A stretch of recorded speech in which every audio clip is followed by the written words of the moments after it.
Hey, all the little fish investors that are out there. I know you guys are little fishes like I am, and we're all swimming in the ocean with the sharks, and it can be very dangerous and treacherous and all that good stuff. So anyway, I think when we get together and we discuss ideas together, I think that's the best way for us all to get to the point where we can actually achieve financial freedom someday. As you can see, I'm not a kid, and I haven't quite done it yet. But anyway, what I'm looking at today and what I'm going to be talking about today is APPH, AppHarvest. They're an agricultural SPAC that has just started trading. I bought in today, and I thought I would share with you guys why I bought in. I'm a big believer in hydroponic greenhouses and stuff like that. I believe that's the way of the future. It's going to allow us to, as a country, to produce a lot more food closer to where we're going to consume it. There's a huge wave of hydroponic farms that are out there, and now this is a way for me to invest without actually having to build my own greenhouse. But anyway, I'm going to be talking about some things today, but just keep in mind that I am not a financial advisor. In fact, I have blown up trading accounts before, and so if you just blindly follow what I say, you're stupid. Please do your own due diligence. This is supposedly for entertainment only and all that good stuff. But I hope you are entertained, and I hopefully it encourages you to go out and do your own due diligence. So anyway, I'm recently I have started swapping over from Robinhood to Moomoo, and it's a very good trading platform. I'm liking what I'm seeing so far. There are some advantages and disadvantages over Robinhood. One of the advantages over Robinhood, I can invest in the Hong Kong market or the Chinese market or Singapore market. And I like that idea.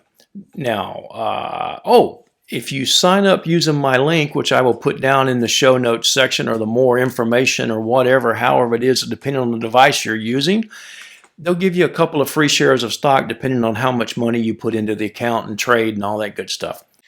So anyway, moving on, we're checking out AppHarvest's website, and they're really pushing that they are located close to major metropolitan markets.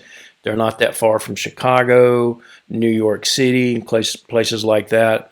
They traditionally or currently, a lot of produce comes from either California, Mexico, or even as far away as Chile. And both either California, Mexico, and Chile and places like that a lot of times have issues with water. And Kentucky, they're going to be able to get away with using captured rainwater, so they're not even tapping into aquifers. So anyway, a little bit more about the company. As you can see, they're talking about how they're centrally located and close to markets. Currently, the Moorhead, Kentucky facility is a 60-acre greenhouse, and they're doing hydroponic farming. The 60-acre greenhouse is online. They are actually shipping tomatoes now. They just started shipping tomatoes this month here in January. So the production is actually going on. So revenue should start to come in pretty soon. They are currently under construction for another 60-acre greenhouse, and they're going to grow different types of fruits and vegetables in that greenhouse. They have another 15-acre greenhouse that's under construction, and that one's going to focus on leafy greens, lettuce, kale, spinach, those kinds of things. All of these items, especially in the wintertime, can be very lucrative. They have a good margin, and they can consistently grow year-round. It's not exactly the same growing season. From what I've done, what I know from doing research into hydroponic farming, is because of the lack of sunlight affects the amount of time that the plants are photosynthesizing. And so in the wintertime, when you have shorter daylight hours, it takes a little longer to grow stuff. But these are all things that just can be worked out. But they are going to be able to grow in a controlled environment, so they're not going to have to worry about winter. In the wintertime, you're not worried about frost because they can heat the greenhouse. It's pretty easy to do.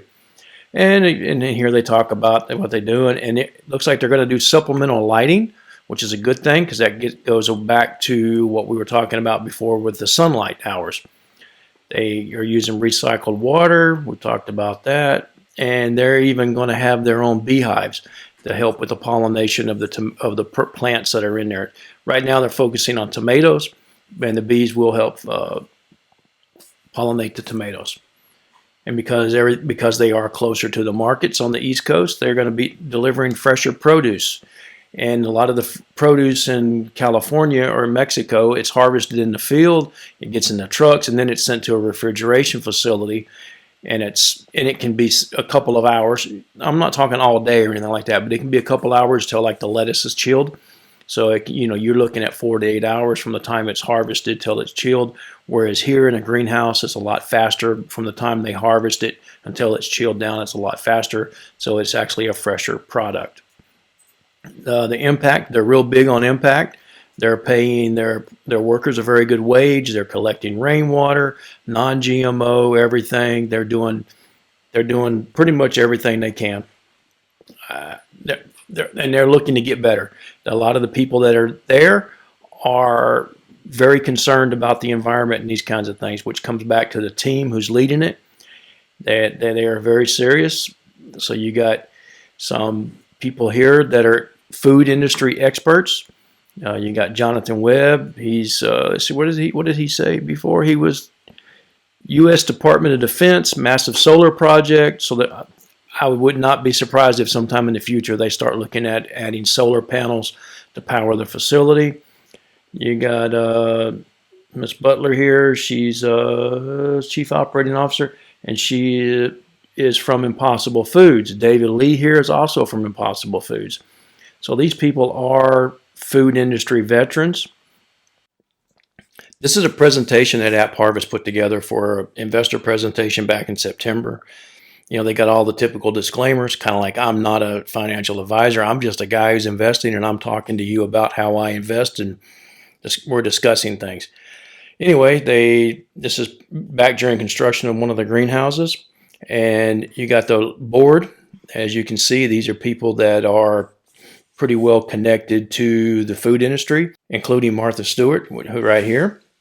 Just don't ask her for stock advice and win the sale. She might get upset. And you go down here, and they got all kinds of good stuff. I'm going to put a link to this presentation where you can grab it offline. That way I don't have to spend a whole lot of time on it. But there's a lot of really good information for you to do your own due diligence. And I highly recommend that you do your own due diligence. I've bought in, and I'm planning on buying some more as soon as I get more cash available. But I don't want to influence your decision. You should really make your own decision. I personally believe that we should be investing in growing food closer to where we're going to eat it. And I've worked in Mexico. I like the people down there and all that stuff, but I would really prefer that we grow our own tomatoes. And so anyway, you go down here, and they give all the advantages of growing in a greenhouse. And there are quite a few advantages of growing in a greenhouse. They have a platform, blah, blah, blah, blah, blah, a bunch of stuff. And here they talk about how they are closer to some major markets, how much closer they are. Now, whenever they talk about being within a day of 70% of the markets in the United States, they are talking a 36-hour day, which I've never gotten paid for a 36-hour day, so I don't know how that works. But anyway, but they do have a lot of commitment to sustainability, all these things. They've already got distributor agreements in place, so they're able to target some pretty major supermarkets. And let's see, you got the development. They talk about how when they're going to bring the second and the third greenhouse online, these kinds of things. But overall, I think you really should take a look at this presentation. So anyway, little fish, I hope you guys have enjoyed my presentation of what I've put together, and hopefully it encourages you to go out and do your own due diligence.